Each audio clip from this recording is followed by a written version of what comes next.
ಮಿತ್ರರೇ ನಮಸ್ಕಾರ. ಮಿತ್ರರೇ, ಪಶ್ಚಿಮ ಏಷ್ಯಾದಲ್ಲಿ ಯುದ್ಧ ನಡೀತಾ ಇದೆ. ಇರಾನ್ ವಿರುದ್ಧ ಅಮೆರಿಕ ಮತ್ತು ಇಸ್ರೇಲ್ ರಣಭೀಕರವಾಗಿ ಯುದ್ಧ ಮಾಡ್ತಾ ಇದ್ದಾವೆ. ನಾನು ಸಹ ಅನೇಕ ವಿಡಿಯೋಗಳನ್ನು ಮಾಡಿ ನಿಮಗೆ ಪ್ರತಿನಿತ್ಯ ಮಾಹಿತಿಗಳನ್ನು ಕೊಡ್ತೀನಿ. ನೀವು ಕೂಡ ಬಹಳ ಆಸಕ್ತಿಯಿಂದ ದಿನಕ್ಕೆ ಆ ವಿಚಾರದ ಬಗ್ಗೆ ಸಾಕಷ್ಟು ಮಾಹಿತಿಯನ್ನು ತಿಳ್ಕೊಳ್ತೀರಿ. ಈ ನಡುವೆ ಮಿತ್ರರೇ, ನಮ್ಮ ದೇಶದಲ್ಲಿ 60 ವರ್ಷದಿಂದ ಒಂದು ಯುದ್ಧ ನಡೀತಾ ಇತ್ತು. ಆ ಯುದ್ಧದಲ್ಲಿ ಭಾರತ ಈಗ ಜಯಶಾಲಿಯಾಗಿದೆ. ಬಹುತೇಕರಿಗೆ ಈ ವಿಚಾರ ಗೊತ್ತೇ ಇಲ್ಲ. ಅಕಸ್ಮಾತ್ ಗೊತ್ತಾದರೂ ಕೂಡ ಅದಕ್ಕೆ ಹೆಚ್ಚಿನ ಪ್ರಾಶಸ್ತ್ಯವನ್ನು ಕೊಡಲಾಗ್ತಾ ಇಲ್ಲ. ನಿನ್ನೆಯಿಂದಲೂ ಸಹ ಭಾರತದ ಮಾಧ್ಯಮಗಳ ಬಗ್ಗೆ ನನಗೆ ಬಹಳ ಬೇಸರ ಆಗ್ತಾ ಇದೆ. ಯಾಕೆ ಕೇಳಿದ್ರೆ, ಮೈನ್ ಸ್ಟ್ರೀಮ್ ಮಾಧ್ಯಮಗಳು ಇದರ ಬಗ್ಗೆ ಹೆಚ್ಚಿಗೆ ಚರ್ಚೆನೆ ಮಾಡ್ತಾ ಇಲ್ಲ. ಕೇವಲ ಮಿಡಲ್ ಈಸ್ಟ್ನ ಯುದ್ಧದ ಬಗ್ಗೆ ಚರ್ಚೆ ಆಗ್ತಾ ಇದೆ. ಹೌದು, ಮಿಡಲ್ ಈಸ್ಟ್ನ ಯುದ್ಧದಿಂದಾಗಿ ಭಾರತ ಸಮಸ್ಯೆಗೆ ಸಿಕ್ಕಾಕೊಂಡಿದೆ. ನಮಗೆ ನೇರವಾಗಿ ಒಂದಷ್ಟು ಎಫೆಕ್ಟ್ ಆಗ್ತಾ ಇದೆ. ಆದರೆ ಮಿತ್ರರೇ, ಭಾರತ 60 ವರ್ಷದ ಒಂದು ಯುದ್ಧದಲ್ಲಿ ಜಯ ದಾಖಲಿಸಿದೆ. ಈ ಯುದ್ಧದಲ್ಲಿ ಭಾರತದ 5,000 ಸೆಕ್ಯೂರಿಟಿ ಸಿಬ್ಬಂದಿಗಳು ಪ್ರಾಣ ಚೆಲ್ಲಿದ್ದಾರೆ. 20,000ಕ್ಕೂ ಹೆಚ್ಚು ಅಮಾಯಕ ಜೀವಗಳನ್ನು ಬಲಿ ಪಡೆದಂತಹ ಯುದ್ಧ ಇದು. ಅಂತಹ ಒಂದು ಕ್ರೂರ ಯುಗಕ್ಕೆ ಅಂತ್ಯ ಹಾಡಿ ಭಾರತ ದಿಗ್ವಿಜಯವನ್ನು ಸಾಧಿಸಿದೆ. ಅದಕ್ಕೆ ಕಾರಣವಾಗಿದ್ದು ಭಾರತದ ಗೃಹ ಸಚಿವ ಅಮಿತ್ ಶಾ. ನಾನು ಯಾವುದರ ಬಗ್ಗೆ ಪೀಠಿಕೆ ಹಾಕ್ತಾ ಇದ್ದೀನಿ ಅಂತ ನಿಮಗೆ ಗೊತ್ತಾಗಿರಬಹುದು. ಅದು ಭಾರತದ ನಕ್ಸಲಿಸಂ ಬಗ್ಗೆ. ಕೇಂದ್ರ ಗೃಹ ಸಚಿವ ಅಮಿತ್ ಶಾ ಮಾರ್ಚ್ 30ನೇ ತಾರೀಕು ಸಂಸತ್ನಲ್ಲಿ ನಿಂತುಕೊಂಡು ಭಾರತ ನಕ್ಸಲರಿಂದ ಮುಕ್ತವಾಗಿದೆ, ನಮ್ಮ ಗುರಿಯನ್ನ ಸಾಧಿಸುವಲ್ಲಿ ನಾವು ಯಶಸ್ವಿಯಾಗಿದ್ದೀವಿ ಅಂತ ಘೋಷಣೆ ಮಾಡಿದ್ರು. ಮಿತ್ರರೇ, ಇದು ಸಣ್ಣ ವಿಚಾರ ಅಲ್ಲ. ಇದರ ಬಗ್ಗೆ ಬಹಳ ಡೀಟೇಲ್ ಆಗಿ ನಿಮಗೆ ಮಾಹಿತಿ ಕೊಡುವಂತಹ ಪ್ರಯತ್ನ ಮಾಡ್ತೀನಿ. ಈ ನಕ್ಸಲಿಸಂ ಹುಟ್ಟಿದ್ದು ಹೇಗೆ, ಇದನ್ನು ಅಂತ್ಯ ಮಾಡೋದಕ್ಕೆ ಅಮಿತ್ ಶಾ ಎಂತಹ ಪ್ರಯತ್ನವನ್ನು ಪಟ್ಟಿದ್ದಾರೆ, ಅದು ಎಷ್ಟು ಇಂಪಾರ್ಟೆಂಟ್ ಆಗಿತ್ತು, ಈ ನಕ್ಸಲಿಸಂ ಈ ದೇಶದಲ್ಲಿ ಎಂತೆಂತಹ ಕೃತ್ಯಗಳನ್ನು ಮಾಡಿದೆ, ಯಾರದನ್ನು ಬೆಳೆಸಿದ್ದು, ಎಲ್ಲದನ್ನು ಈ ವಿಡಿಯೋದಲ್ಲಿ ನಿಮಗೆ ಡೀಟೇಲ್ ಆಗಿ ಹೇಳ್ತೀನಿ. ನೀವು ಈ ವಿಡಿಯೋನ ಕೊನೆವರೆಗೂ ಮಿಸ್ ಮಾಡದೆ ನೋಡಿ. ಮಿತ್ರರೇ, ಈ ಭಾರತದ ನಕ್ಸಲಿಸಂ ಬಗ್ಗೆ ಹೇಳೋದಕ್ಕೂ ಮುಂಚೆ ಈ ನಕ್ಸಲಿಸಂ ಹುಟ್ಟಿದ್ದು ಹೇಗೆ, ಇದರ ಮೂಲ ಎಲ್ಲಿಯದ್ದು, ಯಾವ ದೇಶದಲ್ಲಿ ಇದಕ್ಕೆ ಯಶಸ್ಸು ಸಿಕ್ಕಿದೆ, ಅದನ್ನು ಚಿಕ್ಕದಾಗಿ ನಿಮಗೆ ಹೇಳಿಬಿಡ್ತೀನಿ. ಆಗ ಭಾರತದ ನಕ್ಸಲಿಸಂ ನಿಮಗೆ ತುಂಬ ಚೆನ್ನಾಗಿ ಅರ್ಥ ಆಗುತ್ತೆ. ಈ ನಕ್ಸಲಿಸಂ ಅನ್ನುವಂಥದ್ದು ಒಂದು ದಿನದಲ್ಲಿ ಹುಟ್ಟಿದ್ದಲ್ಲ. ಇದಕ್ಕೆ ಶತಮಾನಗಳ ಇತಿಹಾಸ ಇದೆ. ಆರಂಭದಲ್ಲಿ ಇದು ಹುಟ್ಟುಕೊಳ್ಳೋದಕ್ಕೆ ಕಾರಣ ಏನು ಕೇಳಿದ್ರೆ, ಅಸಮಾಧಾನ, ದೌರ್ಜನ್ಯ ಮತ್ತು ಅಸಮಾನತೆಯ ವಿರುದ್ಧವಾಗಿ ಹುಟ್ಟಿಕೊಂಡಂತಹ ಒಂದು ಚಳುವಳಿ ಇದು. ನಿಮಗೆಲ್ಲ ಗೊತ್ತಿರುವ ಹಾಗೆ 18ನೇ ಶತಮಾನದಲ್ಲಿ ಯುರೋಪ್ನಲ್ಲಿ ಒಂದು ದೊಡ್ಡ ಕ್ರಾಂತಿ ಆಗತ್ತೆ. ಅದನ್ನು ನಾವು ಇಂಡಸ್ಟ್ರಿಯಲ್ ರೆವಲ್ಯೂಷನ್ ಅಥವಾ ಕೈಗಾರಿಕಾ ಕ್ರಾಂತಿ ಅಂತ ಕರಿತೀವಿ. ಈ ಕೈಗಾರಿಕಾ ಕ್ರಾಂತಿ ಆದಂತಹ ಸಂದರ್ಭದಲ್ಲಿ ದೊಡ್ಡ ದೊಡ್ಡ ಮಿಷನರಿಗಳು ಬಂದವು, ದೊಡ್ಡ ಇಂಡಸ್ಟ್ರಿಗಳು ಆರಂಭಗೊಂಡವು, ನಗರ ಪ್ರದೇಶದಲ್ಲಿ ಉದ್ಯೋಗಗಳು ಸೃಷ್ಟಿಯಾದವು. ಹೀಗಾಗಿ ಜನಸಾಮಾನ್ಯರು ಹಳ್ಳಿಗಳನ್ನು ಬಿಟ್ಟು ನಗರದತ್ತ ವಲಸೆ ಬಂದ್ರು. ಆ ಸಂದರ್ಭದಲ್ಲಿ ಸಾಮಾನ್ಯ ವರ್ಗದ ಜನರಿಗೂ ಕೂಡ ಇಂಡಸ್ಟ್ರಿಗಳಲ್ಲಿ ಕೆಲಸ ಏನೋ ಸಿಕ್ತು. ಆದ್ರೆ ಸಾಮಾನ್ಯ ವರ್ಗದ ಜನ ದಿನಕ್ಕೆ 14ರಿಂದ 15 ಗಂಟೆ ಕೆಲಸ ಮಾಡಬೇಕಾದಂತಹ ಅನಿವಾರ್ಯತೆ ಸೃಷ್ಟಿಯಾಯಿತು. ವೇತನ ಬಹಳ ಕಡಿಮೆ ಇರ್ತಾ ಇತ್ತು. ಅವರಿಗೆ ಯಾವುದೇ ಹಕ್ಕುಗಳಿರಲಿಲ್ಲ, ಯಾವುದೇ ಭದ್ರತೆ ಕೂಡ ಇರಲಿಲ್ಲ. ಕೆಲಸ ಮಾಡುವಂತಹ ಸಂದರ್ಭದಲ್ಲಿ ಏನೇ ತೊಂದರೆ ಆದರೂ ಕೂಡ ಅವರ ರಕ್ಷಣೆಯನ್ನ ಕಾರ್ಖಾನೆಯೂ ಮಾಡ್ತಾ ಇರಲಿಲ್ಲ, ಕಂಪನಿಯೂ ಮಾಡ್ತಾ ಇರಲಿಲ್ಲ. ಇದರ ಪರಿಣಾಮ ಏನಾಯಿತು ಕೇಳಿದ್ರೆ, ಕಾರ್ಖಾನೆಯ ಮಾಲೀಕರು ಶ್ರೀಮಂತರಾಗಿದ್ರು ಮತ್ತು ಶ್ರೀಮಂತರಾಗ್ತಲೇ ಹೋದ್ರು. ಕಾರ್ಮಿಕರು ಮೂಲತಃ ಬಡವರು, ಆದ್ರೆ ಅವರ ಬಡತನ ದಿನೇ ದಿನೇ ಜಾಸ್ತಿ ಆಗ್ತಲೇ ಹೋಯಿತು. ಕೆಲಸ ಮಾತ್ರ ದಿನದಿಂದ ದಿನಕ್ಕೆ ಹೆಚ್ಚಾಗ್ತಲೇ ಹೋಯಿತು. ಆ ಸಂದರ್ಭದಲ್ಲಿ ಹುಟ್ಟಿಕೊಂಡಂತಹ ಓರ್ವ ತತ್ವಜ್ಞಾನಿ ಕಾರ್ಲ್ ಮಾರ್ಕ್ಸ್. ಆತ 1848ರಲ್ಲಿ ಕಮ್ಯುನಿಸ್ಟ್ ಮ್ಯಾನಿಫೆಸ್ಟೋವನ್ನು ಹೊರಗೆ ತರ್ತಾನೆ. ಆ ಮ್ಯಾನಿಫೆಸ್ಟೋದಲ್ಲಿ ಮಾರ್ಕ್ಸ್ ಬಹಳ ಸ್ಪಷ್ಟವಾಗಿ ಹೇಳಿದ್ದೇನು ಕೇಳಿದ್ರೆ, ಸಮಾಜವು ಈಗ 2 ಭಾಗಗಳಾಗಿ ವಿಭಜನೆಗೊಂಡಿದೆ. ಒಂದು ಭಾಗದಲ್ಲಿ ಸಂಪತ್ತನ್ನ, ಅಧಿಕಾರವನ್ನ ಮತ್ತು ಸಂಪನ್ಮೂಲಗಳನ್ನ ಹಿಡಿದಿಟ್ಟುಕೊಂಡಿರುವಂತಹ ಶ್ರೀಮಂತ ವರ್ಗ ಇದೆ.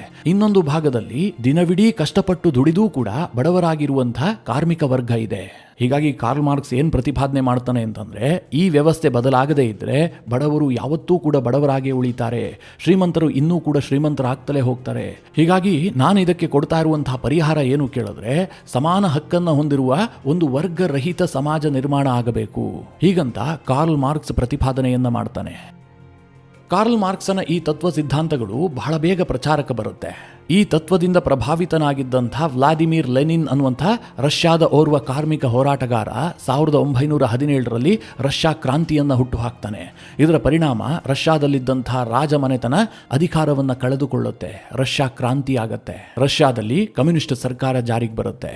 ಅನಂತರ ಚೀನಾದ ಸರದಿ. ಚೀನಾದಲ್ಲಿ ಮಾವೋ ಝೆಡಾಂಗ್ 1949ರಲ್ಲಿ ಕ್ರಾಂತಿಯನ್ನ ಮಾಡ್ತಾನೆ. ಮೊದಲಿಗೆ ರೈತರನ್ನ ಹುರಿದುಂಬಿಸ್ತಾನೆ, ರೈತರನ್ನ ಬಳಸ್ಕೊಳ್ತಾನೆ. ಹಳ್ಳಿಯಲ್ಲಿ ಈ ಹೋರಾಟ ಆರಂಭಗೊಳ್ಳುತ್ತೆ. ನಂತರ ಇದು ನಗರವನ್ನು ಪ್ರವೇಶಿಸುತ್ತೆ. ಈ ಕ್ರಾಂತಿಗೋಸ್ಕರವಾಗಿ ಚೀನಾದಲ್ಲಿ ಲಕ್ಷಾಂತರ ಜನರ ಬಲಿಯಾಗತ್ತೆ. ಆದರೂ ಸಹ 1949ರಲ್ಲಿ ಚೀನಾದಲ್ಲಿ ಮಾವೋ ಝೆಡಾಂಗ್ ಅಧಿಪತ್ಯವನ್ನು ಸಾಧಿಸ್ತಾನೆ. ಚೀನಾದಲ್ಲಿ ಕಮ್ಯುನಿಸ್ಟ್ ಪಾರ್ಟಿ ಅಧಿಕಾರಕ್ಕೆ ಬರುತ್ತೆ.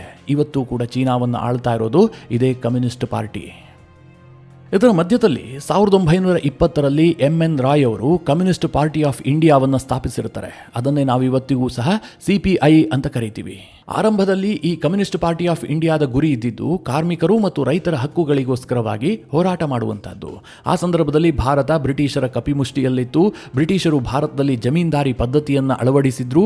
ಹೀಗಾಗಿ ರೈತರು ಬಹಳ ಕಷ್ಟಪಡ್ತಾ ಇದ್ರು. ಮಧ್ಯದಲ್ಲಿ ಜಮೀನ್ದಾರರು ಇರ್ತಾ ಇದ್ರು, ಅವರ ನೆಕ್ಸ್ಟ್ ಬ್ರಿಟಿಷರು ಇರ್ತಾ ಇದ್ರು. ಹೀಗಾಗಿ ರೈತರು ಬೆಳೆದಂತಹ ಬೆಳೆ ರೈತರಿಗೆ ಸಿಗ್ತಾ ಇರಲಿಲ್ಲ. ರೈತರು ಬೆಳೆದ ಬೆಳೆಯಲ್ಲಿ ಬಹುಪಾಲು ಜಮೀನ್ದಾರನ ಪಾಲಾಗ್ತಾ ಇತ್ತು. ಆ ಜಮೀನ್ದಾರ ಅದರಲ್ಲಿ ಬಹುಪಾಲನ್ನ ಬ್ರಿಟಿಷರಿಗೆ ಕೊಡ್ತಾ ಇದ್ದ. ರೈತರು 365 ದಿನ ಕಷ್ಟಪಟ್ಟರೂ ಕೂಡ ವರ್ಷ ಪೂರ್ತಿ ಹೊಟ್ಟೆ ತುಂಬ ಊಟ ಮಾಡೋದಕ್ಕೂ ಆಗ್ತಾ ಇರಲಿಲ್ಲ. ಅಂತಹ ಪರಿಸ್ಥಿತಿ ಇತ್ತು. ಇದರ ವಿರುದ್ಧವಾಗಿ ಭಾರತದಲ್ಲಿ ಕಮ್ಯುನಿಸ್ಟ್ ಪಾರ್ಟಿ ಆಫ್ ಇಂಡಿಯಾ ಹೋರಾಟವನ್ನು ರೂಪುಗೊಳಿಸಿತು.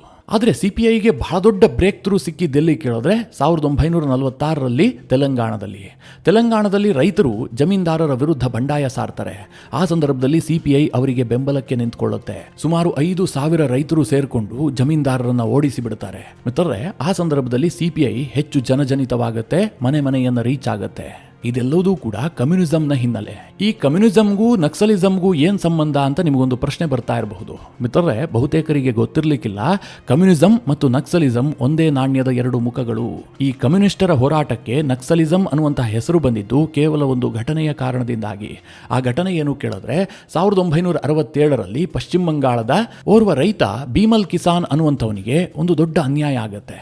ಆತನ ಜಮೀನನ್ನ ಜಮೀನ್ದಾರ ಕಬಳಿಸ್ತಾನೆ. ಭೀಮಲ್ ಕೋರ್ಟ್ ಮೆಟ್ಟಿಲೇರ್ತಾನೆ. ಕೋರ್ಟ್ನಲ್ಲಿ ಭೀಮಲ್ ಪರವಾಗಿ ತೀರ್ಪು ಕೂಡ ಬರುತ್ತೆ.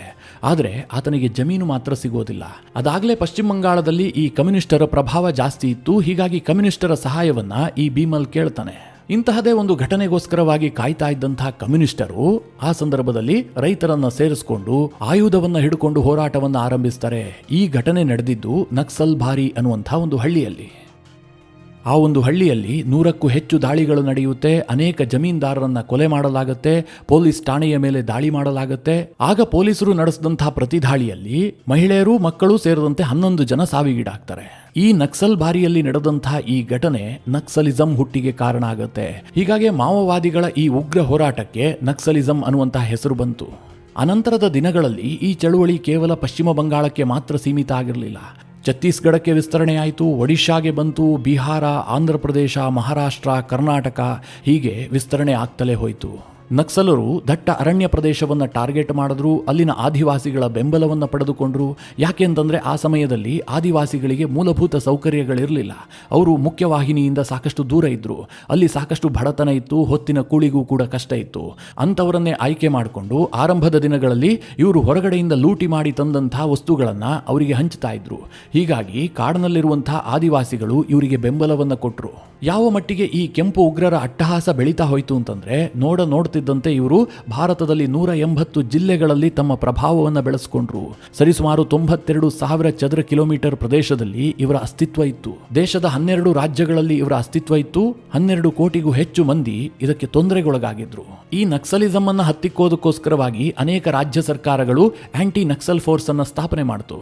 ಆದರೆ ಅವರಿಗೆ ಪ್ರಾಪರ್ ಆದಂತಹ ಟ್ರೈನಿಂಗ್ ಇರಲಿಲ್ಲ. ಅವರೇನು ಭಾರತದ ಸೇನೆಯಂತೆ ಟ್ರೈನಿಂಗ್ ಪಡೆದವರಾಗಿರಲಿಲ್ಲ.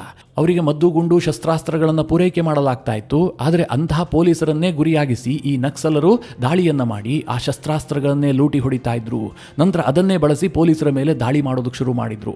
ಹೀಗಾಗಿ ಈ ನಕ್ಸಲರ ಬಳಿಯಲ್ಲಿ ಅಪಾರ ಪ್ರಮಾಣದ ಶಸ್ತ್ರಾಸ್ತ್ರಗಳು, ಮದ್ದುಗುಂಡುಗಳು ಶೇಖರಣೆಯಾಯಿತು. ಇವರು ತನ್ನದೇ ಆದಂತಹ ಒಂದು ಸರ್ಕಾರವನ್ನು ರಚನೆ ಮಾಡಿಕೊಂಡಿದ್ರು. ತಮ್ಮದೇ ನ್ಯಾಯಾಲಯ ವ್ಯವಸ್ಥೆಯನ್ನು ಹೊಂದಿದ್ರು. ತಮ್ಮದೇ ನಿಯಮವನ್ನು ಹೊಂದಿದ್ರು. ಭಾರತ ಸರ್ಕಾರದ ವಿರುದ್ಧವಾಗಿ ಇವರ ಯುದ್ಧ ಆಗಿತ್ತು. ಮಿತ್ರರೇ, ಇಡೀ ದೇಶವನ್ನು ವಿಭಜಿಸುವಂತಹದ್ದು ಇವರ ಮೂಲ ಹುನ್ನಾರ ಆಗಿತ್ತು. ಹೇಳೋದಕ್ಕೆ ಸಾಮಾಜಿಕ ನ್ಯಾಯಕ್ಕೋಸ್ಕರವಾಗಿ ಹೋರಾಟ, ಆದರೆ ಉದ್ದೇಶ ಏನು ಕೇಳಿದ್ರೆ ದೇಶವನ್ನು ಒಡೆಯುವಂತಹದ್ದು. ನಿಮಗೆ ಇತ್ತೀಚಿನ ಉದಾಹರಣೆಯನ್ನು ಕೊಡಬೇಕು ಅಂತಂದರೆ, ಇವತ್ತು ಮಯನ್ಮಾರ್ನ ಪರಿಸ್ಥಿತಿ ಏನಾಗಿದೆ, ಅಲ್ಲಿ ರೆಬಲ್ ಗ್ರೂಪ್ಗಳು ಯಾವ ಮಟ್ಟಿಗೆ ಇಡೀ ದೇಶವನ್ನು ಛಿದ್ರ ಮಾಡಿ ಹಾಕಿದ್ದಾರೆ. ಅಲ್ಲಿನ ಸರ್ಕಾರಕ್ಕಾಗಲಿ ಅಲ್ಲಿನ ಮಿಲಿಟರಿಗಾಗಲಿ ಯಾವುದೇ ರೀತಿಯಲ್ಲೂ ಕಂಟ್ರೋಲೇ ಇಲ್ಲ. ದೇಶ ಅನೇಕ ತುಕುಡಿಗಳಾಗಿ ಹೋಗಿದೆ. ಭಾರತದಲ್ಲೂ ಅಂತಹದೇ ಒಂದು ಅಧ್ಯಾಯವನ್ನು ಬರೀಬೇಕು ಅಂತ ಈ ಕೆಂಪು ಉಗ್ರರು ಹೊಂಚು ಹಾಕಿದ್ರು. ಮಿತ್ರರೇ, ಅವರಿಗೆ ಯಶಸ್ಸು ಕೂಡ ಸಿಕ್ಕಿತ್ತು. 2005ರಿಂದ 2010ರ ವೇಳೆಗೆ ಇವರು ಉಚ್ಛ್ರಾಯ ಸ್ಥಿತಿಯನ್ನು ತಲುಪಿದ್ರು. ಕರ್ನಾಟಕದವರೆಗೂ ಕೂಡ ಇವರ ಜಾಲ ವಿಸ್ತರಣೆ ಆಗಿತ್ತು. ಕರ್ನಾಟಕದ ಸರ್ಕಾರದಲ್ಲಿ ಅನೇಕ ಸಾವು ನೋವುಗಳಾಗಿದೆ. ಅನೇಕ ಅಮಾಯಕರು ಈ ಕೆಂಪು ಉಗ್ರರ ಕೃತ್ಯಗಳಿಗೆ ಬಲಿಯಾಗಿದ್ದಾರೆ. ಚಿಕ್ಕಮಗಳೂರು, ಉಡುಪಿ, ಶಿವಮೊಗ್ಗ, ದಕ್ಷಿಣ ಕನ್ನಡ, ಉತ್ತರ ಕನ್ನಡ, ಕೊಡಗು, ಚಾಮರಾಜನಗರ ಈ ಎಲ್ಲ ಜಿಲ್ಲೆಗಳಲ್ಲೂ ಕೂಡ ಇವರ ಜಾಲ ವಿಸ್ತರಣೆ ಆಗ್ತಲೇ ಹೋಗ್ತಾ ಇತ್ತು. ಎಲ್ಲೆಲ್ಲಿ ಪಶ್ಚಿಮ ಘಟ್ಟಗಳ ಸಾಲು ಇದೆಯೋ ಅಲ್ಲಿ ಇವರು ಬಹಳ ಆಯಕಟ್ಟಿನ ಪ್ರದೇಶದಲ್ಲಿ ತನ್ನ ನೆಟ್ವರ್ಕ್ ಅನ್ನು ಬಿಲ್ಡ್ ಮಾಡಿಕೊಂಡಿದ್ರು. ಇದನ್ನೆಲ್ಲ ಕೇಳದಂತಹ ಸಂದರ್ಭದಲ್ಲಿ ನಿಮಗೆ ಸಹಜವಾಗಿ ಒಂದು ಪ್ರಶ್ನೆ ಬರುತ್ತೆ. ಭಾರತ ಸರ್ಕಾರ ಇಷ್ಟೆಲ್ಲ ಶಕ್ತಿಯನ್ನು ಹೊಂದಿದೆ, ಅಷ್ಟು ದೊಡ್ಡ ಸೇನೆ ಇದೆ, ಇಷ್ಟೆಲ್ಲ ಆದರೂ ಕೂಡ ಒಂದು ಪ್ಯಾರಲಲ್ ಆಗಿ ಒಂದು ಸರ್ಕಾರವನ್ನು ರಚಿಸುವ ಮಟ್ಟಿಗೆ ಈ ಕೆಂಪು ಉಗ್ರರು ಬೆಳೆದಿದ್ದು ಹೇಗೆ ಅಂತ. ಮೊದಲನೇದಾಗಿ ಆರಂಭಿಕ ಸರ್ಕಾರಗಳು ಇವರನ್ನು ನೆಗ್ಲೆಕ್ಟ್ ಮಾಡಿದ್ವು. ಎರಡನೇದಾಗಿ ಇವರು ನ್ಯಾಯಕ್ಕೋಸ್ಕರವಾಗಿ ಹೋರಾಟ ಮಾಡುವಂಥವರು, ಸಮಾಜದಲ್ಲಿ ಸಮಾನತೆಯನ್ನು ತರೋದಕ್ಕೋಸ್ಕರವಾಗಿ ಶಸ್ತ್ರವನ್ನು ಹಿಡಿದವರು. ಈ ರೀತಿಯಾಗಿ ಈ ಕೆಂಪು ಉಗ್ರರನ್ನು ಬಿಂಬಿಸಲಾಯಿತು. ಸಹಜವಾಗೇ ಇದರಿಂದ ವೋಟ್ ಬ್ಯಾಂಕ್ ರಾಜಕಾರಣವೂ ಬಂತು. ಆ ಸಂದರ್ಭದಲ್ಲಿ ಈ ದೇಶವನ್ನು ಆಳ್ತಾ ಇದ್ದಂತಹ ಕಾಂಗ್ರೆಸ್ ಪಕ್ಷ ಇವರ ವಿರುದ್ಧ ಕ್ರಮ ಕೈಗೊಳ್ಳೋದಕ್ಕೆ ಹಿಂಜರಿತು. ಚಿಕ್ಕ ಪುಟ್ಟ ಕಾರ್ಯಾಚರಣೆಗಳು ನಡೆಸಿದ್ರೂ ಕೂಡ ಅದು ಯಶಸ್ವಿ ಆಗಲಿಲ್ಲ. ಇವತ್ತು ಮಿತ್ರರೇ, ಕೇಂದ್ರ ಸರ್ಕಾರ ಬಹಳ ದೊಡ್ಡ ಕಾರ್ಯಾಚರಣೆಯನ್ನು ನಡೆಸಿ ನಕ್ಸಲಿಸಮ್ ಅನ್ನು ಮುಕ್ತ ಮಾಡಿದೀವಿ ಅಂತ ಹೇಳ್ಕೊಳ್ತಾ ಇದೆ. ಅಮಿತ್ ಶಾ ಈ ಘೋಷಣೆಯನ್ನ ಮಾಡಿದ್ರು, ಅದರಲ್ಲಿ ಬಹುತೇಕ ಅವರು ಯಶಸ್ವಿಯಾಗಿದ್ದಾರೆ. ಇಲ್ಲಿ ಗಮನಿಸಬೇಕಾದ ಅಂಶ ಏನು ಗೊತ್ತಾ? ಅಮಿತ್ ಶಾ ಏನು ಘೋಷಣೆ ಮಾಡಿದ್ದಷ್ಟೇ, ಅವರೇನು ಗನ್ ಹಿಡ್ಕೊಂಡು ನಕ್ಸಲರ ವಿರುದ್ಧ ಹೋರಾಟ ಮಾಡಿಲ್ಲ. ಆದರೂ ಸಹ ಇದರ ಕ್ರೆಡಿಟ್ ಅನ್ನು ಅಮಿತ್ ಶಾಗೆ ಯಾಕೆ ಕೊಡಲಾಗ್ತಾ ಇದೆ ಕೇಳಿದ್ರೆ, ಅಂತಹದೊಂದು ರಾಜಕೀಯ ಇಚ್ಛಾಶಕ್ತಿಯನ್ನು ತೋರಿಸಿದ್ದಕ್ಕೋಸ್ಕರವಾಗಿ. ಈ ನಕ್ಸಲಿಸಮ್ ಅನ್ನು ಮುಗಿಸುವಂತಹದ್ದು ನಮ್ಮ ಸೇನೆಗೆ ಯಾವತ್ತೂ ಕೂಡ ಬಹಳ ದೊಡ್ಡ ಮ್ಯಾಟ್ರೇ ಆಗಿರಲಿಲ್ಲ. ಆದರೆ ಅದಕ್ಕೊಂದು ರಾಜಕೀಯ ಇಚ್ಛಾಶಕ್ತಿ ಬೇಕಾಗಿತ್ತು. ಅಂತಹ ಒಂದು ತೀರ್ಮಾನವನ್ನು ಅಮಿತ್ ಶಾ ಕೈಗೊಳ್ಳುತ್ತಾರೆ. ಈ ದೇಶದಲ್ಲಿ 2026 ಮಾರ್ಚ್ 31 ಒಳಗಾಗಿ ನಕ್ಸಲಿಸಮ್ ಅನ್ನು ಕಂಪ್ಲೀಟ್ ಆಗಿ ತೊಡೆದು ಹಾಕ್ತೀವಿ, ಒಬ್ಬನೇ ಒಬ್ಬ ಕೆಂಪು ಉಗ್ರ ಇರಬಾರದು ಅಂತ ಅಮಿತ್ ಶಾ ಘೋಷಣೆಯನ್ನ ಮಾಡಿದ್ರು. ಆ ರೀತಿಯ ಕಾರ್ಯಾಚರಣೆಯನ್ನ ಕೇಂದ್ರ ಸರ್ಕಾರ ಕೈಗೆತ್ತಿಕೊಂಡಿತ್ತು. ನಕ್ಸಲರಿಗೆ 2 ಆಪ್ಷನ್ಗಳನ್ನು ಕೊಡಲಾಗಿತ್ತು. ನೀವು ಸರೆಂಡರ್ ಆಗಿ ಮುಖ್ಯವಾಹಿನಿಗೆ ಬನ್ನಿ, ಕಾನೂನಿನ ಪ್ರಕಾರ ಏನು ಶಿಕ್ಷೆ ಆಗುತ್ತೋ ಅದನ್ನು ಎದುರಿಸಿ. ಇಲ್ಲದೆ ಹೋದ್ರೆ ನಮ್ಮ ಸೇನೆ ನೀವೆಲ್ಲಿದಿರೋ ಅಲ್ಲಿಗೆ ಬರುತ್ತೆ, ಮುಲಾಜಿಲ್ಲದೆ ನಿಮ್ಮನ್ನ ಹೂತಾಕತ್ತೆ, ಹೀಗಂತ ಅಮಿತ್ ಶಾ ಘೋಷಣೆಯನ್ನ ಮಾಡಿದ್ರು. ಅದೇ ಪ್ರಕಾರವಾಗಿ ಭಾರತದ ಸೇನೆ ಬಹಳ ದೊಡ್ಡ ಮಟ್ಟದ ಕಾರ್ಯಾಚರಣೆಯನ್ನ ನಡೆಸಿ ನೂರಾರು ಸಂಖ್ಯೆಯಲ್ಲಿ ಕೆಂಪು ಉಗ್ರರನ್ನ ಬಲಿ ಹಾಕಿದೆ. 2025 ವಿಪರೀತವಾಗಿ ಕಾರ್ಯಾಚರಣೆಯನ್ನು ನಡೆಸಲಾಯಿತು. ಉದಾಹರಣೆಗೆ 2025 ಮೇ 21ನೇ ತಾರೀಕು ಛತ್ತೀಸ್ಗಢದ ನಾರಾಯಣಪುರದಲ್ಲಿ ಭದ್ರತಾ ಪಡೆಗಳು ನಡೆಸಿದಂತಹ ಎನ್ಕೌಂಟರ್ನಲ್ಲಿ ಬರೋಬ್ಬರಿ 26 ನಕ್ಸಲರನ್ನು ಹತ್ಯೆ ಮಾಡಲಾಗುತ್ತೆ. ಇನ್ನು ನರೇಂದ್ರ ಮೋದಿ ಸರ್ಕಾರ ಅಧಿಕಾರಕ್ಕೆ ಬಂದ ದಿನದಿಂದಲೂ ಕೂಡ ನಕ್ಸಲರ ವಿಚಾರದಲ್ಲಿ ನೋ ಟಾಲರೆನ್ಸ್ ನೀತಿಯನ್ನೇ ಅನುಸರಿಸಿದೆ. ಹೀಗಾಗಿ ಕಳೆದ 10 ವರ್ಷದಲ್ಲಿ 10,000ಕ್ಕೂ ಹೆಚ್ಚು ನಕ್ಸಲರು ಶರಣಾಗತಿಯಾಗಿದ್ದಾರೆ, ಮುಖ್ಯವಾಹಿನಿಗೆ ಬಂದಿದ್ದಾರೆ. ಇಲ್ಲಿ ಸರ್ಕಾರ ಕೇವಲ ಶಸ್ತ್ರವನ್ನೇ ಹಿಡಿದು ನಕ್ಸಲ್ವಾದಕ್ಕೆ ಮುಕ್ತಿಯನ್ನು ಕೊಟ್ಟಿಲ್ಲ. ಬದಲಾಗಿ ನಕ್ಸಲ್ವಾದಕ್ಕೆ ಎಲ್ಲೆಲ್ಲಿ ಬೆಂಬಲ ಸಿಗ್ತಾ ಇತ್ತು, ಯಾಕೋಸ್ಕರವಾಗಿ ಬೆಂಬಲ ಸಿಗ್ತಾ ಇದೆ, ಇದೆಲ್ಲವದನ್ನು ಪರಿಗಣಿಸಿ ಅದಕ್ಕೆ ಪರಿಹಾರ ಕಂಡುಕೊಳ್ಳುವಂತಹ ಕೆಲಸ ಮಾಡಿದೆ. ಈ ನಕ್ಸಲರಿಗೆ ಸಿಗ್ತಾ ಇದ್ದಂತಹ ಬೆಂಬಲ ಗುಡ್ಡಗಾಡು ಪ್ರದೇಶದಲ್ಲಿ ಬುಡಕಟ್ಟು ಜನರಿಂದ. ಅವರನ್ನು ಮುಖ್ಯವಾಹಿನಿಗೆ ತಂದಿದ್ದೇ ಆದರೆ ನಕ್ಸಲರು ತನ್ನಿಂದ ತಾನೇ ಬಲಹೀನರಾಗ್ತಾರೆ ಎನ್ನುವಂಥದ್ದು ಸರ್ಕಾರದ ಲೆಕ್ಕಾಚಾರ ಆಗಿತ್ತು. ಹೀಗಾಗಿ ಬುಡಕಟ್ಟು ಜನಾಂಗಗಳಿರುವಂತಹ ಪ್ರದೇಶದಲ್ಲಿ ಶಾಲೆಗಳ ಸ್ಥಾಪನೆ, ಅವರ ಶಿಕ್ಷಣಕ್ಕೆ ವ್ಯವಸ್ಥೆ, ವಿದ್ಯುತ್ ಸಂಪರ್ಕ, ಕಮ್ಯುನಿಕೇಷನ್ ನೆಟ್ವರ್ಕ್, ಜೊತೆಗೆ ಪಡಿತರ ವಿತರಣೆ, ಆರೋಗ್ಯ ಸೇವೆ, ಹೀಗೆ ಗುಡ್ಡಗಾಡು ಪ್ರದೇಶದವರಿಗೆ ಅನೇಕ ಸವಲತ್ತುಗಳನ್ನು ಸರ್ಕಾರವೇ ಕಲ್ಪಿಸಿತು. ಹೀಗಾಗಿ ನಕ್ಸಲ್ವಾದ ಅನ್ನುವಂಥದ್ದು ಭಾರತದಲ್ಲಿ ಕಳೆಗುಂದುತ್ತಲೇ ಬಂತು. ಅಂತಿಮವಾಗಿ ಭಾರತ ಸರ್ಕಾರ ಸದ್ಯ ಇಡೀ ದೇಶ ನಕ್ಸಲ್ ಮುಕ್ತ ಆಗಿದೆ ಅಂತ ಘೋಷಣೆ ಮಾಡಿದೆ. ಸ್ವತಃ ಕೇಂದ್ರದ ಗೃಹ ಸಚಿವ ಅಮಿತ್ ಶಾ ಸಂಸತ್ನಲ್ಲೇ ಈ ಘೋಷಣೆಯನ್ನ ಮಾಡಿದ್ದಾರೆ. ಆದರೆ ಒಂದು ವಿಚಾರ ನೆನಪಿನಲ್ಲಿರಬೇಕು, ಸದ್ಯ ನಕ್ಸಲರು ಶಸ್ತ್ರವನ್ನು ತ್ಯಜಿಸಿರಬಹುದು, ಆದರೆ ಅರ್ಬನ್ ನಕ್ಸಲರು ಇನ್ನೂ ಕೂಡ ಆಕ್ಟಿವ್ ಆಗಿದ್ದಾರೆ. ಇದರ ಬಗ್ಗೆ ಭಾರತ ಒಂದು ಸಂಘಟಿತವಾದಂತಹ ಹೋರಾಟ ಮಾಡಬೇಕು. ಯಾಕೆ ಕೇಳಿದ್ರೆ ಇವರು ಶಸ್ತ್ರ ಹಿಡಿದಂತಹ ನಕ್ಸಲರಿಗಿಂತಲೂ ಕೂಡ ಮತ್ತು ಡೇಂಜರಸ್. ಇವರು ಸದ್ದೇ ಇಲ್ಲದೆ ದೇಶ ವಿಭಜನೆಗೆ ಸಂಚು ರೂಪಿಸಿರುವಂತಹ ಕ್ರಿಮಿಗಳು, ಸಮಾನತೆಯ ಹೆಸರಿನಲ್ಲಿ ಸಮಾಜವನ್ನು ಒಡೆಯುವಂತಹ ದ್ರೋಹಿಗಳು ಇವರು. ಹೀಗಾಗಿ ಅರ್ಬನ್ ನಕ್ಸಲರ ವಿರುದ್ಧವಾಗಿ ಭಾರತ ಬಹಳ ಎಚ್ಚರದಿಂದಿರಬೇಕು. ಒಟ್ಟಿನಲ್ಲಿ ಅಂತಿಮವಾಗಿ ಒಂದು ಮಾತು ಹೇಳೋದಾದ್ರೆ, ಈ ದೇಶದಲ್ಲಿ ರಾಜಕೀಯ ಇಚ್ಛಾಶಕ್ತಿ ಇದ್ದಿದ್ದೇ ಆದ್ರೆ ಎಂತಹ ಸಮಸ್ಯೆಗೂ ಕೂಡ ಪರಿಹಾರವನ್ನು ಕಂಡುಕೊಳ್ಳಬಹುದು. ಇದನ್ನ ಅಮಿತ್ ಶಾ ಸಾಧಿಸಿ ತೋರಿಸಿದ್ದಾರೆ. ನಕ್ಸಲ್ ಮುಕ್ತ ದೇಶ ನಿರ್ಮಾಣ ನಿಜಕ್ಕೂ ಕೂಡ ಬಹಳ ದೊಡ್ಡ ಸಾಧನೆಯೇ. ಮಿತ್ರರೇ, ಈ ವಿಚಾರದ ಕುರಿತಾಗಿ ನೀವೇನು ಹೇಳ್ತೀರಿ? ನಿಮ್ಮ ಅನಿಸಿಕೆ ಅಭಿಪ್ರಾಯವನ್ನು ಕಮೆಂಟ್ ಮಾಡುವ ಮೂಲಕ ನಮಗೆ ತಿಳಿಸಿ. ಹಾಗೆ ನಿಮಗೆ ಈ ವಿಡಿಯೋ ಇಷ್ಟವಾದರೆ ಲೈಕ್ ಮಾಡಿ. ಜೊತೆಗೆ ನೀವಿನ್ನೂ ನಿಮ್ಮ ನೆಚ್ಚಿನ ಸಂಸ್ಕಾರ ಸೌರಭ ಯೂಟ್ಯೂಬ್ ಚಾನಲ್ನ ಸಬ್ಸ್ಕ್ರೈಬ್ ಮಾಡಿಲ್ಲ ಅಂತಾದರೆ ಈ ಕೂಡಲೇ ಸಬ್ಸ್ಕ್ರೈಬ್ ಮಾಡಿ. ಮುಂದಿನ ಎಲ್ಲ ಅಪ್ಡೇಟ್ಗಳ ನೋಟಿಫಿಕೇಷನ್ಗಾಗಿ ಬೆಲ್ ಐಕಾನ್ ಒತ್ತಿ.